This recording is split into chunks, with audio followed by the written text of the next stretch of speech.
স্বর্গের মধ্যে হয়ে গেল ডাকাতি। হ্যাঁ, আপনি ঠিকই শুনছেন, স্বর্গের মধ্যে হয়ে গেল। পাঠা নমস্কার ম্যাম, নমস্কার। আমি আমি আপনার খুব বড় ফ্যান, খুব বড় ফ্যান। না মানে পূজারি, খুব খুব বড় পূজারি ম্যাম। জানি কিরকম পূজারি, পুজোর সময় শুধু মনে পড়ে। বলো কি চাই? আসলে সামনেই ফাইনালস, আর এই বছরটা না একটু বেশি ফাজলামো হয়ে গেছে। তুমি প্লিজ প্লিজ তুমি শুধু দেখে নিও, তুমি একটু দেখে নিলে হবে। এটা তো প্রত্যেকবারই সেম কেস, নতুন কিছু? কি বলছে মা? হাসার তুই চুপ কর, আমি যা বলছি তাই বলছে।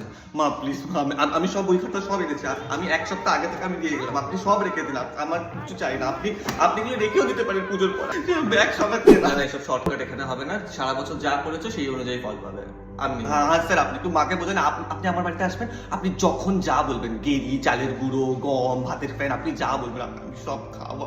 প্লিজ মা। বড্ড হ্যাংলা হয়েছিস তুই, জানিস তো। ঠিক আছে, আমি 5 মার্কস টুকু দেখে নিতে পারি, ওর থেকে বেশি আমি আর কিছু করতে পারবো না। তাতেই হবে, অনেক অনেক অনেক। Thank you. হ্যালো, হ্যাঁ ভ্যালেন্টাইন্স ডে আমি পুরো ফ্রি, সারা দিন তোমার।